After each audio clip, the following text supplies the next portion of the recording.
तो बेचे और जब दूध कम हो गया तो वो उतना पानी मिला करके और उसको 10 लीटर बनाकर दे दिया कर।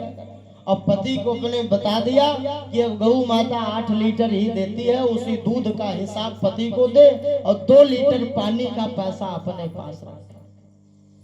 समय बीतता गया, इसके पास अच्छा पैसा हो गया तो विचार किया, बोली अब यहाँ तो कुछ कर नहीं पाएंगे। तो पति से कहा बड़े दिन हो गए भैया के यहाँ नहीं गई हूँ, चली जाओ।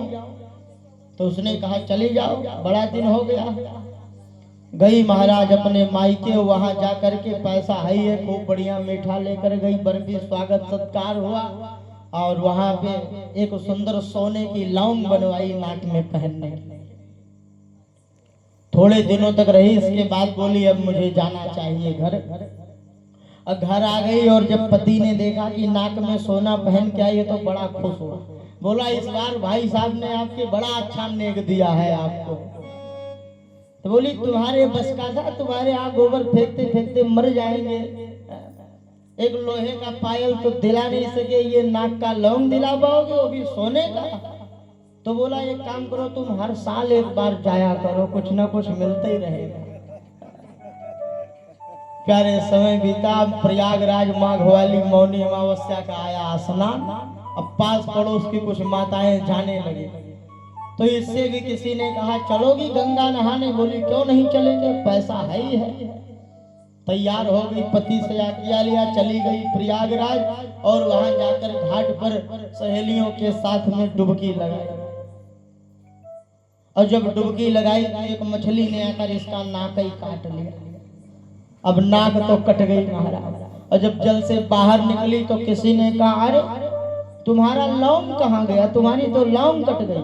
तो दूसरी ने कहा लौंग क्या, इनके तो नाक ही कट गई, लौंग की तो बात ही जाने। तो उसने कहा इसमें हैरान होने की बात नहीं है, मैं जानती हूँ क्यों कटा है, कि पानी का धन पानी में और नाक गई बेईमानी में। पानी बेच बेच करके लौंग बनवाई थी तो वो पानी में चला गया और उसका जो बेईमानी का फल मिला वो नाक कट गया। तो गुरुदेव भगवान कहते हैं कि अगर मेहनत करके परिश्रम करके सोना लेकर आओगे, सोना खरीद कर, तो उसमें भगवान निवास करेंगे।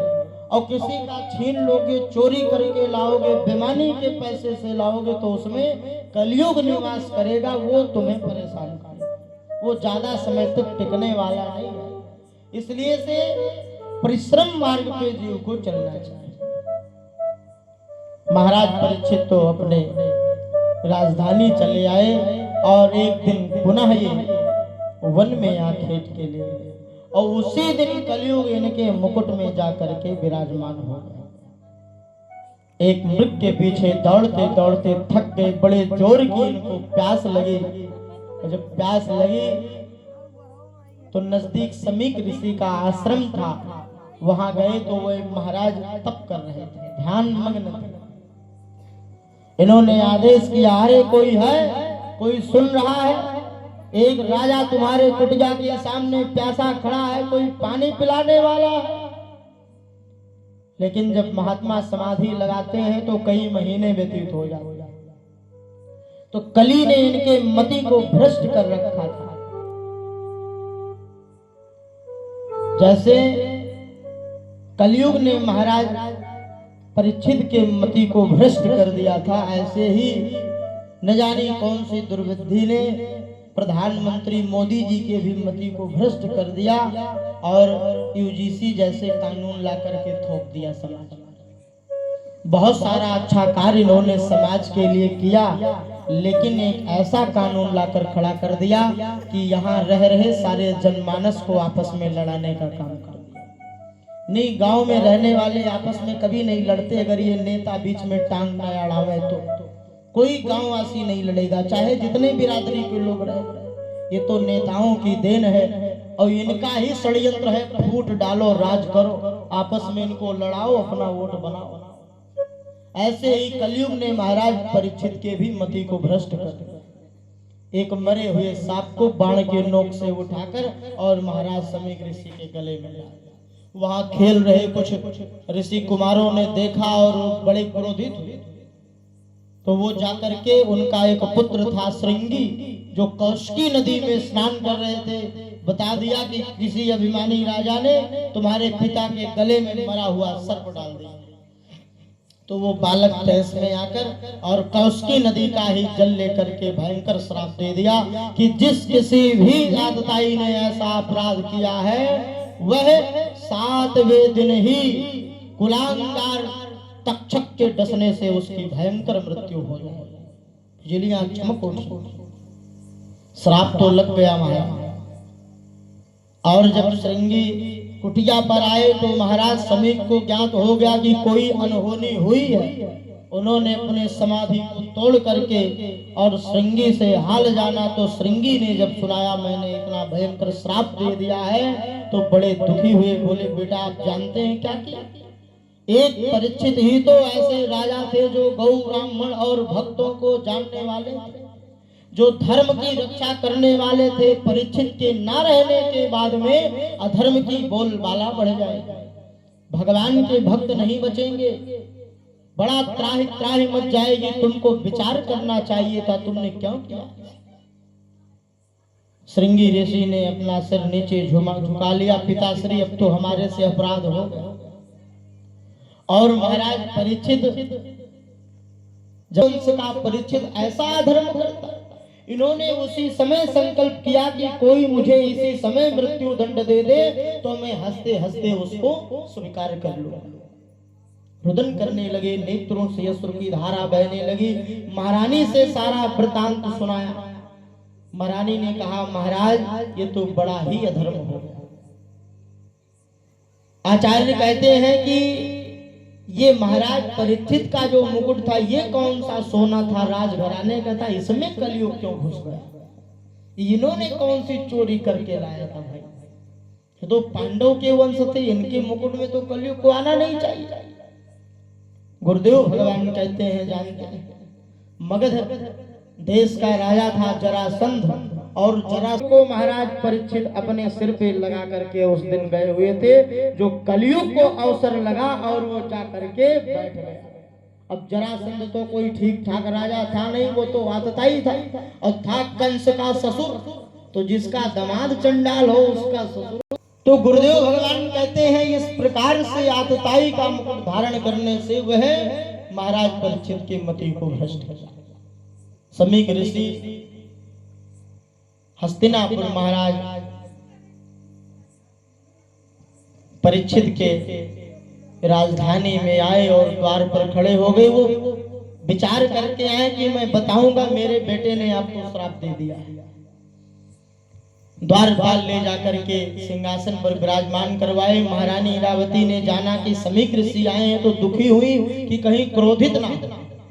महाराज परीक्षित कहते हैं देवी उनका क्रोधित होना उचित है, लेकिन वो बड़े सरल भाव से आए और सिंहासन पर विराजमान करके चरण पकारते हैं, आतिथ्य सत्कार करते हैं, बार बार बताने का प्रयत्न करते हैं। सोचते हैं कैसे बताऊं कि आपको मृत्यु का श्राप लग चुका है। महाराज परीक्षित ने स्वयं कहा भगवान इसी समय यदि मुझे कोई मृत्यु का दंड दे दे तो मैं स्वीकार कर लूंगा। तो महाराज समीक ने कहा राजन मेरे बेटे श्रृंगी ने आपको 7वें दिन ही तक्षक के डसने से मृत्यु का दंड श्राप दे चुका है। बोले 7वें दिन क्यों दिया? अभी देना चाहिए। मैं अब इस पृथ्वी पर एक क्षण नहीं रहना चाहता हूँ, क्योंकि मेरे जैसे अपराध करने वाले जीव का इस पृथ्वी पर सांस लेना भी मानो पृथ्वी पर कई हजारों हाथियों के बराबर वजन रखने के बराबर है। मैं इस पृथ्वी पर और अपने इन पाप रूपी सांस को नहीं लेना चाहता। लेकिन महाराज मुझे एक चिंता है कि यदि सर्प से मुझे श्राप लगा है तो ये नियम है कि सर्प के काटने से 1000 वर्ष तक नरक भोग करना पड़ता है और मैं नरक ना जाऊं। ऐसा कोई प्रयत्न हो 7 दिनों में कि मुझे नरक ना भोगना पड़े तो मुझ पर कृपा कीजिए। कई ऋषि मुनि को आमंत्रित किया गया, बड़े बड़े विद्वानों को वेद पाठियों को बुलाया गया कि 7 दिनों में कौन सी ऐसी औषधि, कौन सा ऐसा भजन पाठ, कौन सा ऐसा मंत्र आदि घोल करके महाराज परीक्षित को पिला दिया जाए कि इनको नरक ना जाना पड़े। सभा लग गई ऋषियों की, आचार्यों की, और स्वयं भगवान वेद व्यास जी भी आकर के विराजमान हो गए। लेकिन किसी को नहीं सूझता है कि क्या किया जाए, कैसे कल्याण हो। उसी समय क्या देखते हैं कि तत्राभवद भगवान व्यास पुत्रो यदक्षया कामट मानो न पेछा। जो भगवान श्री व्यास नंदन जी हैं, श्री सुखदेव जी महाराज धीरे धीरे मानो सूर्य भगवान आ रहे हो। समस्त ऋषि मुनि देखते ही उठकर खड़े हो गए हाथ जोड़ करके कि अब स्वयं श्री सुखदेव जी महाराज व्यास नंदन आ रहे हैं, कोई ना कोई हल तो निकल ही आएगा। बोल सुखदेव भगवान की जय हो। सुंदर आतिथ्य सत्कार एक सिंहासन पर विराजमान कराया गया और महाराज परीक्षित के सारे संकटों को व्यास नंदन जी से भगवान सुखदेव जी से सुनाते हैं। भगवान यह स्थिति है, कैसे कल्याण हो। राजा परीक्षित हाथ जोड़कर बैठे हैं। सुखदेव जी मुस्कुराए, बोले बस राजा,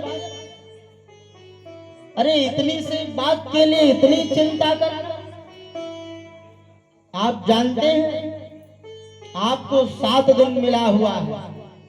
पूर्व में याद कीजिए कितने राजा और कितने ऋषि मुनि इस पृथ्वी पर हुए हैं जो सशरीर भगवान के परलोक चले गए हैं, और जो पल भर में ही भगवान के परम धाम को गए हैं। बोले राजन चिंता छोड़ दो, कि चिंता न करो राजन, 7 दिन बाकी अभी, घड़ी भर में ही मोक्ष प्राप्त होता है।